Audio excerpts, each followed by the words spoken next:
우리가 이제 계속 몰입해서 생각하면 보이지 않던 것이 보이는데 즉각적으로 우리가 문제를 딱 보자마자, 문제를 듣자마자 즉각적으로 해결되는 문제의 집합이 있어요. 제가 빨간색으로 표시를 했는데, 그런데 근데 즉각적으로는 해결이 안 되는 거죠. 즉각적으로는 해결이 안 되는데, 1시간은 포기하지 않고 생각을 하면 해결되는 문제의 집합은 훨씬 더 많죠. 우리가 즉각적으로는 답이 보이지 않더라도 1시간을 생각하면 훨씬 많은 문제들이 이제 해결이 되죠. 1시간 동안 생각해서 해결되지 않은 문제들이 있어요. 그런데 그걸 포기하지 않고 하루 종일 생각하면 해결되는 문제들의 집합은 또 훨씬 더 크죠. 하루 종일 생각해도 해결되지 않은 문제가 있어요.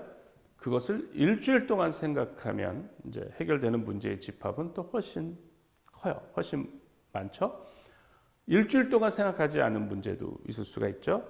그것을 한 달 동안 생각하면 해결되는 문제의 집합은 훨씬 커요. 이런 식으로 오랫동안 포기하지 않고 생각하면 결국은 풀리죠. 그러면 우리가 A랑 B라는 사람이 있는데, A와 B가 있는데 능력은 똑같아요. 지적인 능력은 똑같아요. 그런데 A는 즉각적으로 해결되지 않으면 못 푼다고 생각을 해서 관심이 없는, 해결할 수 없다라고 하는, 대부분이 그렇습니다. 대부분 즉각적으로 답이 안 보이면 사고 훈련을 하지 않은 사람들은 그런 경험이 없기 때문에 즉각적으로 해결이 안 되면 못 푼다고 생각을 하고 더 이상 도전을 하지 않아요. 그런데 B는 지적인 능력은 똑같아요. A, B가. B는 능력은 똑같지만 한 달 동안 포기하지 않고 생각하는 거예요. B는 예를 들어서 지적인 능력은 똑같은데, 그러면 어떤 일이 벌어지냐면 A는 즉각적으로 해결되는 문제밖에 못 풀어요. 그런데 B는 한 달 동안 생각하면 해결되는 문제의 집합이 얼마나 커요. 그러니까 어마어마하게 많은 문제를 해결해요. 그죠? 그럼 누가 능력이 있느냐, 회사에서는? B가 능력이 있는 거예요. B는 해결사가 되는 거예요. 그죠? 한 달 동안 포기하지 않고 생각하면 풀리는 문제의 양이 많기 때문에 그 문제를 다 푸는 거죠. 그래서 우리가 단지 오랫동안 끈질기게 생각하는 능력, 그 자체가 능력인 거예요. 그것은 훈련에 의해서 얼마든지 가능한 거예요. 그러니까 지적인 능력이 똑같아 하더라도 포기하지 않고 끝까지 생각하는 능력, 그 훈련을 해야 되는 거예요. 그 능력만 가져도 문제를 엄청나게 해결된다. 그런데 이게 이제 거기서 끝나는 게 아니에요. 그런 식으로 자꾸 도전해서 해결을 하면, 그런 경험을 많이 하면 어떤 일이 벌어지냐면, 예전에는 한 달 걸려서 풀리는 문제가 하루 동안 생각하면 풀리는 문제로 바뀌어요. 왜냐하면 두뇌가 발달하기 때문에. 우리 뇌는 뭐든지 발달하죠. 우리가 요구하는 대로 발달하는 거죠. 일주일 생각해서 해결되는 문제가 이제는 1시간 생각해서 해결되는 문제로 바뀌어요. 또 하루 동안 생각하면 해결되는 문제가 이제는 1시간 아니면 즉각적으로 해결이 되는 거예요. 그렇게 그것을 반복해서 몰입하면 문제 해결 속도가 빨라져요. 그러니까 저 두 가지가 다 되는 거죠. 그러니까 남들이 한 달 걸리는 문제를 하루 만에 생각할 수 있는 능력이 되고, 또 그런 문제를 내가 한 달이고 몇 달이고 끝까지 포기하지 않고 생각하는 그런 습관, 그런 태도를 갖게 되기 때문에 해결 못하는 문제가 없게 되면서 이제 해결사가 되는 거예요.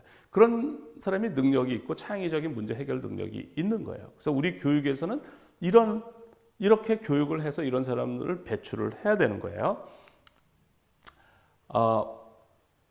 우리가 이제 집합으로 그 알려진 지식의 영역이 있죠. 알려진 지식의 영역. 알려진 지식의 영역은 어딘가 문자화되어 있고 우리가 인터넷을 통해서 찾을 수가 있고 휴대폰을 통해서 찾을 수가 있는 지식이고, 또 내가 배운 지식이 학교에서 배우는 지식이고, 또 여러 지식, 그러니까 인류한테 알려진 지식의 영역이 있고, 또 인류에게 알려지지 않은 미지의 영역이 있어요. 그리고 그 경계를 우리가 지식의 최전선이라고 할 수가 있죠. 지식의 최전선. 알려진 지식의 영역을 넓히는 것이 종래의 교육이었어요. 알려진 지식의 영역을 넓히는 거가 암기를 하고 뭐 새로운 거를 배우는 거죠. 그런데 지금은 뭐 휴대폰으로 다 찾을 수 있죠. 웬만한 지식들은. 그런데 그걸 이제 머릿속에 그걸 암기를 하고 넣고 있었던 거죠. 그런데 지식의 최전선에서 앞으로 나아가는 능력, 그게 창의성인 거예요. 그러니까 기존에 알려진 어떤 지식으로부터 그걸 합해서 새로운 아이디어를 내거나, 그래서 기존에는 없었던, 그러니까 미지의 영역이었던 거죠. 그 영역으로 한 발자국 나아가는 그 능력이 창의성인 거죠. 근데 이 종래의 교육에서는 알려진 지식의 영역을 넓히는 거에만 신경을 쓴 거예요. 근데 창의성 교육이라고 하는 것은 지식의 최전선에서 한 발자국 더 나가는 교육을 같이 하는 거예요. 근데 저기에는 그러니까 저거는 생각할 수밖에 없어요. 생각을 해야만 저게 가능한 거고, 더 강력한 방법은 이제 몰입을 하는 거죠. 그래서 그럼 우리가 교육을 어떻게 시켜야 되느냐? 알려진 지식의 영역을 확장하는 것도 중요하죠. 그렇지만 동시에 지식의 최전선에서 한 발 더 나아가는 창의적인 문제 해결 능력이 필요한 거예요. 그러니까 그거를 동시에 우리가 발달을 시켜야 된다는 거죠. 그러니까 지식도 필요하고 창의성도 필요해요.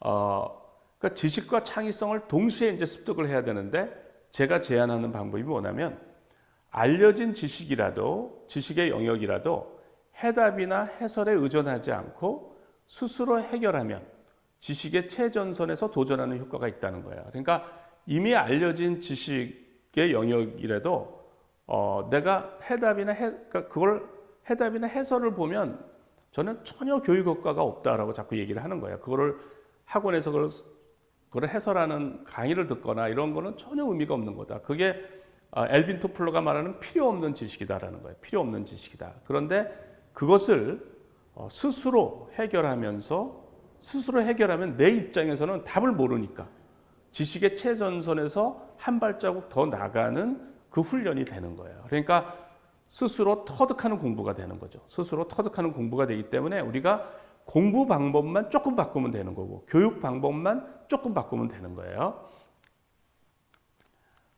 저는 이제 이렇게 하는 걸 몰입 학습이라고 얘기를 합니다. 그래서 우리가 지금과 같은 그 입시 제도 하에서도 어떻게 학습하느냐에 따라서 그게 필요한 공부가 되고 필요하지 않은 공부가 되는 거예요.